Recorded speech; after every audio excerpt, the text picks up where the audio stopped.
বন্ধুরা, আজকে আমি জানাবো সাধনার বিভিন্ন প্রক্রিয়া। ভৌতিক দেহ কি, অষ্টাঙ্গ যোগ সিদ্ধি কত প্রকার, ধারণা কত প্রকার, যা না জানলে সাধনার উচ্চ শিখরে পৌঁছানো সম্ভব নয়। অষ্টাঙ্গ যোগসিদ্ধি ৮ প্রকার। ১ যম, ২ নিয়ম, ৩ আসন, ৪ প্রাণায়াম, ৫ প্রত্যাহার, ৬ ধারণা, ৭ ধ্যান, ৮ সমাধি। আজকে ধারণা সম্পর্কে আলোচনা করব। ধারণা ৫ প্রকার, তার কারণ দেহের মধ্যে পঞ্চভূত রয়েছে। পঞ্চভূতে পঞ্চদেবতাকে ধারণ করতে হয়। ভূমি, জল, তেজ, বায়ু ও আকাশ, এই পঞ্চতত্ত্বের পৃথক পৃথক অবস্থান আছে দেহের মধ্যে।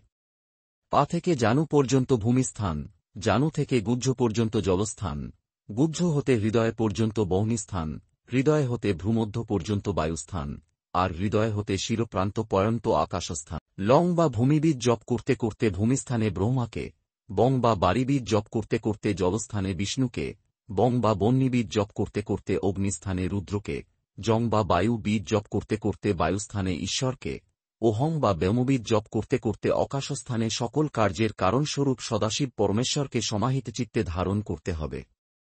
ধারণার মূল কথা হল কর্মস্বরূপ ভৌতিক দেবতাদের সদাশিব অর্থাৎ পরমানন্দ স্বরূপ শস্য কারণস্বরূপ পরমেশ্বরের মধ্যে সংলীন করে দেওয়া এবং পরে জীবাত্মাকেও সেই পরমকারণরূপ পরব্রহ্মের সঙ্গে মিলিয়ে দেওয়া। আপনাকে অনেক অনেক ধন্যবাদ।